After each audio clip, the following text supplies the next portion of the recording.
Hi guys, welcome back to my channel. I know it's been a while. I know I need to post more videos on YouTube, but I really just wanted to post this video because I wanted to share my experience with Advanced Parole. If you're not familiar with Advanced Parole, which I'm assuming you are if you're watching this video, I have DACA, and I got DACA back in 2012. I've been on DACA for a long time now, and as you guys know, I applied for Advanced Parole. Now, Advanced Parole is basically a permit that allows me to leave the country, to leave the US to my home country, and obviously you get approved for humanitarian, for school, and for work, I believe. So I actually applied for a humanitarian reason, which was to visit my grandpa's grave. But before I start with this, I do want to put a disclaimer. I am not a lawyer. I'm just sharing my story with you. I'm just sharing my experience with you. I do suggest you kind of look more into it if you wanted to apply for Advanced Parole. I did the whole process by myself. I didn't hire a lawyer, but my sister did. And I mean, obviously things worked out for me. I applied for humanitarian reasons, which was to go see my grandpa's grave.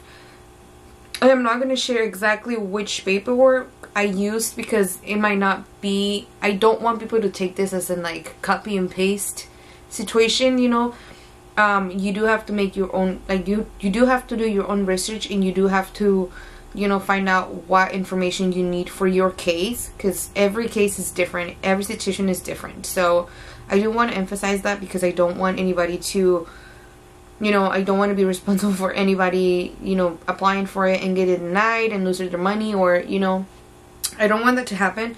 So I'm not going to share exactly what paperwork I used, but I did apply to go see my grandpa's grave.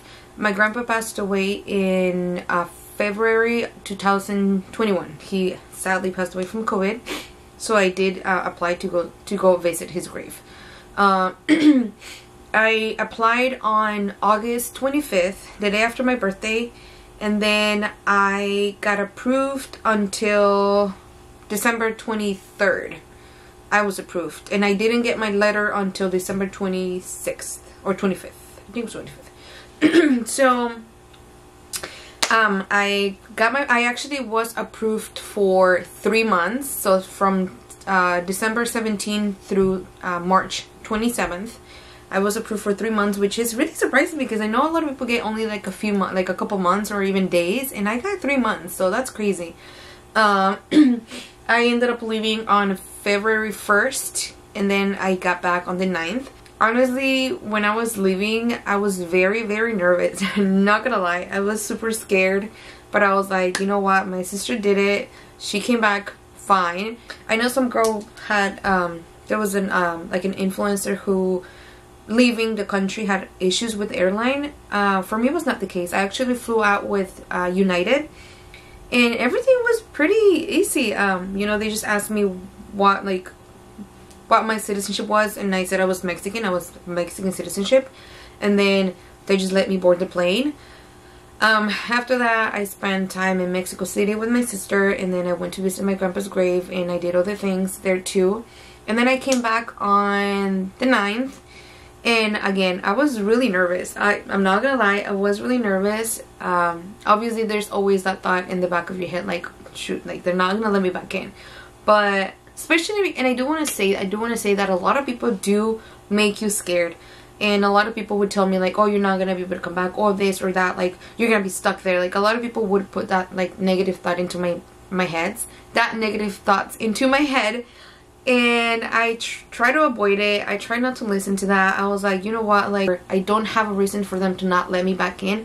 And they really, even though it says in the back of the paper it's, you know, they're allowed to not let you in, none of them just are oh, I'm having a bad day, I don't like you, I'm not letting you back in. That's not how it works. That's not how this is.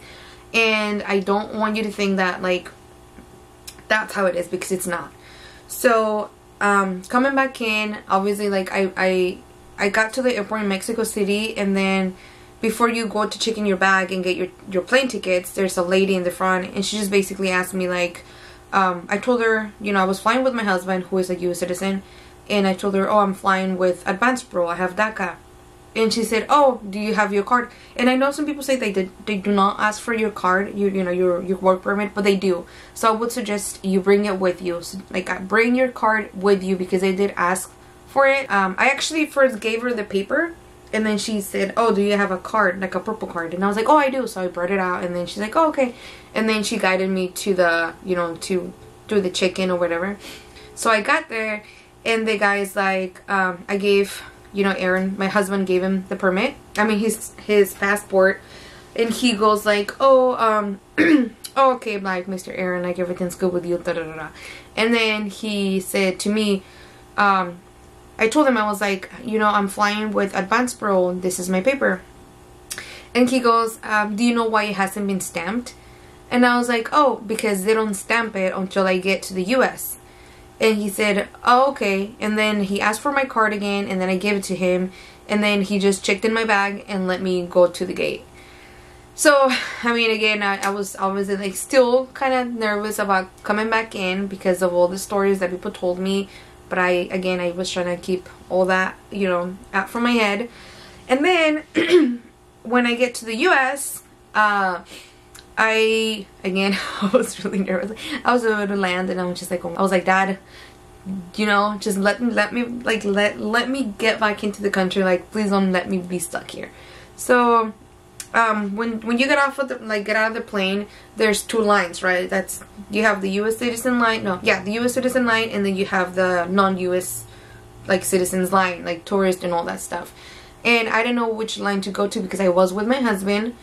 And so Aaron was like, you know what, just stay with me the whole time. We'll go to the U.S. citizen line, and then we'll just go from there. And I was afraid. I was scared. I was like, oh my God, what if I get in trouble, like, for staying here? Like, what if they yell at me and say, like, oh, why are you in this line when, like, you're not supposed to be in this line? But Aaron was like, everything's gonna be fine. Like, don't worry. You'll be okay. Just come with me. We see the immigration guy, and he just looks so mean. Like, he's bald, and he just looks really mean. And Aaron's like, oh my God, maybe we shouldn't go with him. And I was like, you know what? It'll be fine. Like, this, you know, just go with him. Whatever happens, happens. So I get there. And the guy is like, well, the guy before us, like, he's joking around with the immigration guy, and they're just like, you know, talking to each other and like joking around. And I'm like, oh, okay, like, he's not mean, you know, he just looks mean, but like, he's not. So we get to him, and Aaron shows him his paper, his passport first, and then I told him, like, oh, I'm traveling with advanced parole. I have a permit. And he goes like, oh, so you have DACA? And I'm like, yeah, I do. And he's like, oh, okay, just let me see your card. And I give him my card. And then he asked me, what do you do here? And I'm like, oh, I'm a dialysis tech. And then he's like, oh, okay, great. And then he said, he's like, he called like escort, like, you know, for somebody to like escort you. And he's like, it should be really fast. You have DACA, so they're gonna send you to secondary real quick. You have to go to secondary real quick, but it'll be fast because you have DACA, so don't worry. And I was just like, okay, like, that made me feel like... So we get to the secondary. It's like a little, what we call it, like the cuartito, which is really just like a waiting room kind of thing. And then you have two officials, and they're kind of like going through papers, like people's papers and stuff. So I'm like the third person in the room, right? They're already talking to one person, so there's another person waiting, and then there's me. So they, you know, as soon as you walk in, the escort like gives them your papers, and they have like a little rack, and then they put the folders, you know, like the first person, the second, the third, as you get in there, as you go in there. So they actually put it like this, right? Like, there was like the first, which was, you know, the lady, and then the guy that was sitting in front of me, and then me, and then the people that came after me. So we're kind of waiting there, and it's been like 10 minutes, and then this official, or yeah, like this like immigration guy comes, and he re-racks the papers. So then he puts like, you know, like this was the first, this was the last. He re-racks them to the side and puts the last first, you know, like, and then moves the whole thing and puts me all the way in the back. And I'm like, oh my God. So I was in there for like probably like 45 minutes because obviously like I got moved from like third to like almost like last. And so obviously you can't say anything because, you know, you don't want to like, you know, have them be like, oh no, we're not letting you back, because you're like arguing with us. So I'm like, whatever, you know. So Aaron and I are just sitting. Oh, Aaron was able to go in there with me too, which was cool. Like, you know, the guy was like, oh, you can go with her, you can wait. And I was like, and he's like, no, I'll just stay with her, which I'm glad about that he stayed with me the whole time, which made it like, you know. And then, but he was getting frustrated because he was, you know, you have to wait, and he hates waiting. He's really impatient, so he was getting frustrated, and he was making me nervous. So I was like, dude, like, if you want to go outside, like, just go outside, because I'm like nervous right now, and like, you're not helping. So he's like, no, I'll just stay with you. So then finally they get to my folder, and then they called me up, and by the way, they like do everything in front of you. Like, they talk about like your case and like all the people's cases, like right in front of everyone, and you can hear like, you know, what everyone else has done. So the guy gets to my paper, to my folder, and then he's like, oh, so you're using a permit? And I'm like, yeah. He's like, oh, it's from DACA, right? And I'm like, yeah. And then he's like, oh, okay, I just need to stamp it real quick. He's like, you know, this paper is only valid for a day. I do have to keep it, but I'll give you a copy. And I'm like, oh, okay. So then he goes through, like, get my copy, and then he stamps it. And like, as soon as he stamps, I'm like, oh my god, like, I know, like, it's like I got it, like, I'm in, like, I did it, you know, like, and then he just asked me, how long were you gone? And I was like, oh, I was gone for 7 days. And then he said, is this your first time leaving the country since you came for the first time? And I was like, yeah, it's the first time. And then he's like, oh, how old were you when you came? And I was like, oh, you know, I was 12 years old. And he's like, oh, okay. So then just like gives me my copy, and then gives me my papers, and he's like, okay, you're good to go. Literally, like, I talked to him for like no more than like 5 minutes, and then he just let me go. So I was obviously like really relieved. And then I'm walking out, and my sister's been waiting out like outside for me for like an hour. Yeah, for like an hour. And then I see her, and I'm like, oh, so relieved, and like I almost want to cry. I mean, I had so many feelings, but I mean, I was really grateful that I was able to, you know, visit my country again, and visit, you know, my grandpa's grave. And you know, I did do other things over there, which, you know, obviously I had an errand with me, and I don't want to just take him to like, you know, my sister's house and like not do anything. Like, I also wanted him to have fun. So we did get to do other things, and I'm just, honestly, you guys, if I can say something, is don't be afraid to apply for it. I did it all myself. I did all the paperwork myself, and everything turned out fine.